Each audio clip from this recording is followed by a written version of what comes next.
All right, so this is Jacqueline Davis and Ashley Cox, and we are doing our presentation on circulatory system impairments, also cardiovascular system impairments. So what is the circulatory system? The circulatory system is a system of organs and tissues that include the heart, blood vessels, lymphatic vessels, and lymph glands involved in circulating blood and lymph throughout the body. So the lymphatic system is part of the circulatory system, but lymph does not flow through arteries and veins with blood, so we're primarily going to be focusing on just the blood vessels and the heart.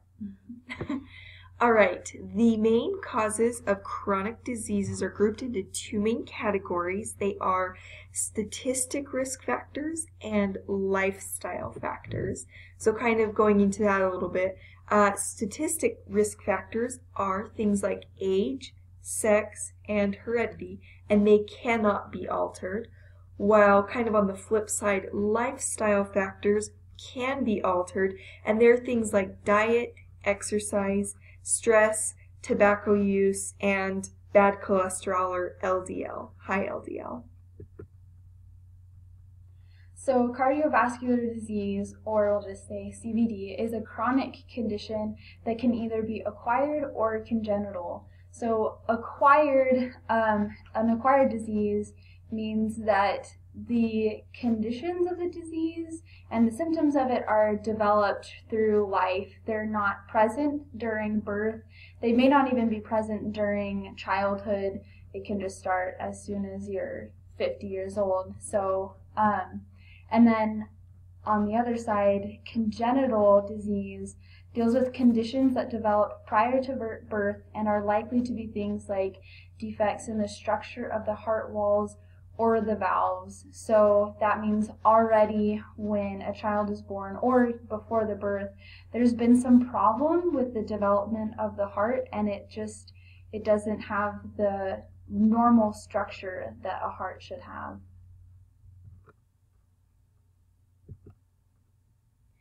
All right, so the four most common conditions for most congenital heart defects are, number one, VSD, which stands for ventricular septal defect. Number two, PDA, which stands for patent ductus arteriosus. Number three, PSV, which stands for pulmonic stenosis valvular. And four, TOF, which stands for tetralogy of Fallot. Okay, so VSD, ventricular septal defect, is a hole in the heart between the left and the right ventricle. So you can see on the picture, the ventricles are those bottom two spaces in the heart. There's a hole in between those which shouldn't be there.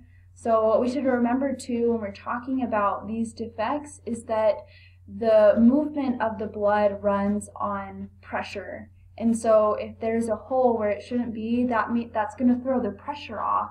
And so the blood isn't going to move where it should or in the way that it should. Okay, PDA, which again stands for patent ductus arteriosus, is caused when the opening between the aorta and the pulmonary artery fails to close when the newborn begins to breathe. And just like Jacqueline was just saying, if ever there's a hole, it just throws off the pressure, and the heart is unable to keep up with the demand of blood that the body needs. And you can see just in the yellow circle there, and it's filled in with purple, you can see there that there's an opening, and that should close when a newborn begins to breathe on their own. So PSV, pulmonic stenosis valvular, it occurs when there's an obstruction in the outflow from the right ventricle into the pulmonary artery.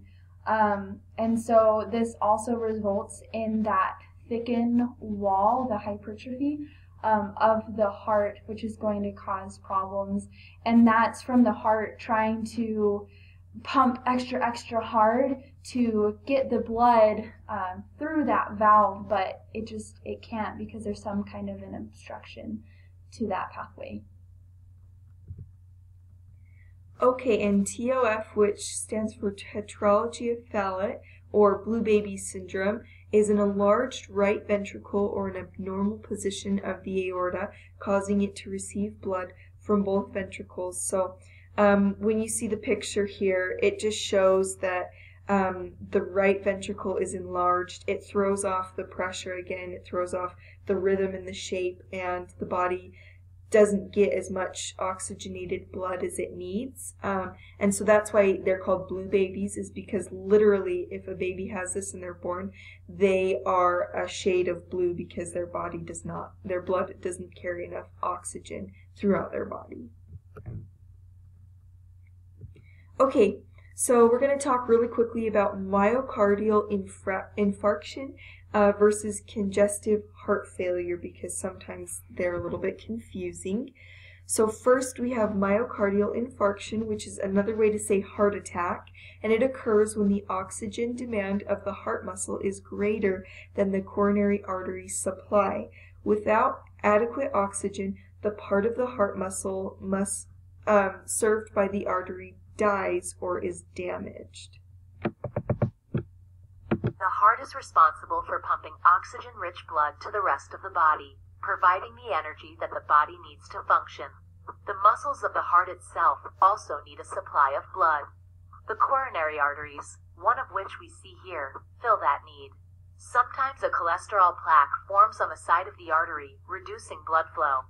If part of that plaque breaks through into the artery, platelets tend to attach to it, creating a blood clot, further reducing or blocking blood flow. The blockage in the artery prevents blood from reaching part of the heart muscle. Without blood, the muscle is starved for oxygen, causing damage to the heart muscle. The heart attack occurs because the damaged heart can no longer pump properly.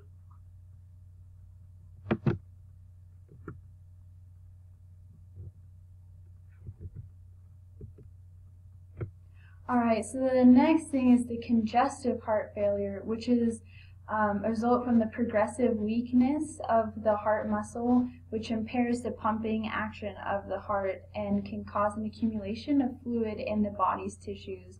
So it says this is progressive. It's not necessarily going to happen all at once. It's just due to over time, probably with age, the heart just gets weaker and can't keep up with the amount of blood that it's supposed to pump, and it can't pump as strongly as it used to.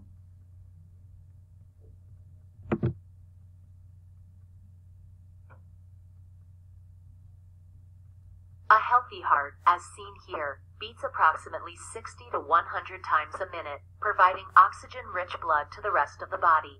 The lower left chamber of the heart, called the left ventricle, is the main pumping chamber.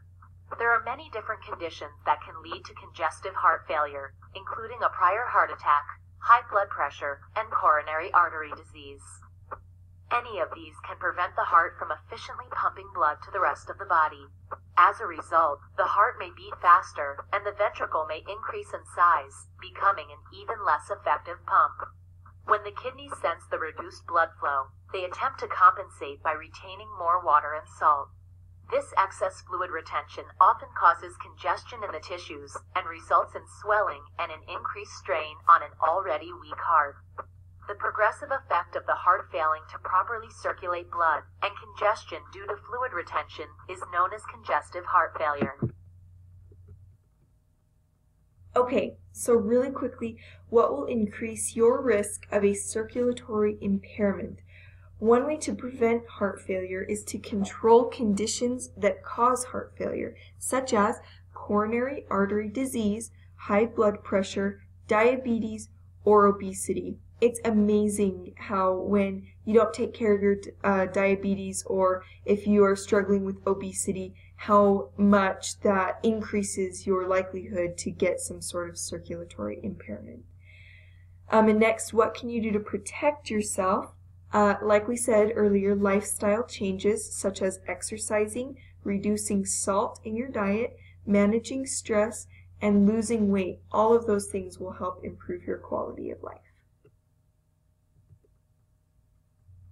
So some different types of testing that the book mentioned: an ECG, which measures the actual electrical impulses of the heart. So the heart pumps, or the muscles of the heart, they all move due to the electrical impulses throughout the muscle, and so the EKG can actually, or the ECG, actually measures that movement of electricity throughout the heart.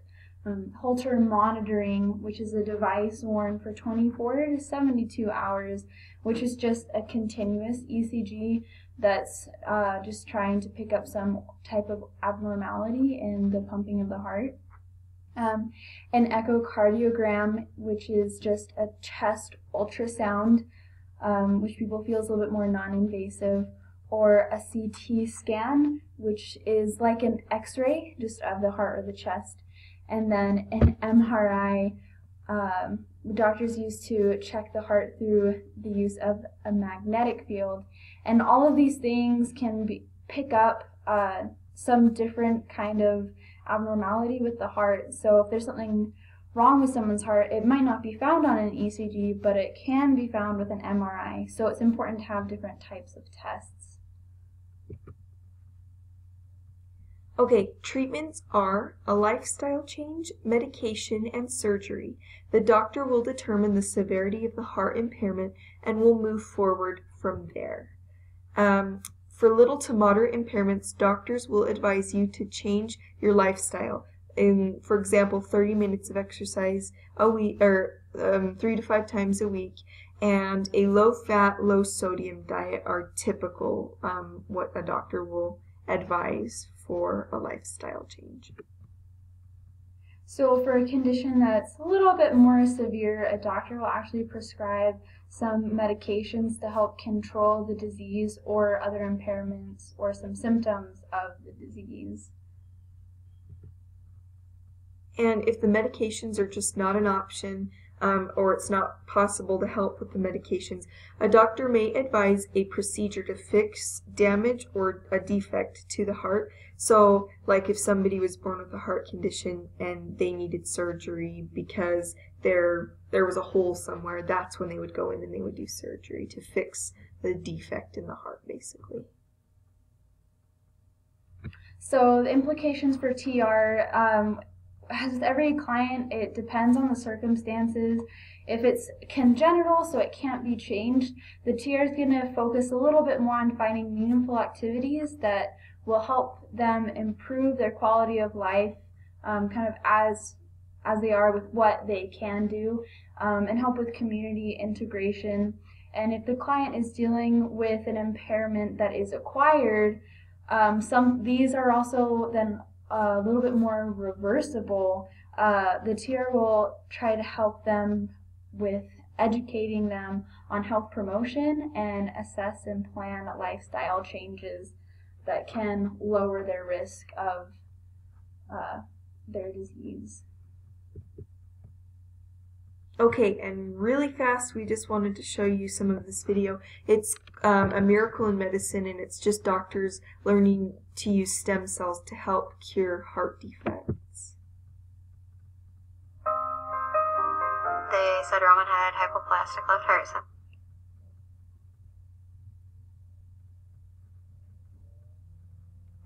And the best thing that we could do would be to take him home, and it'd probably be about 3 or 4 days and he would pass away on his own. I was 25 weeks pregnant then. We went back home, just absolutely devastated, and we decided to come to Mayo, and they gave us hope.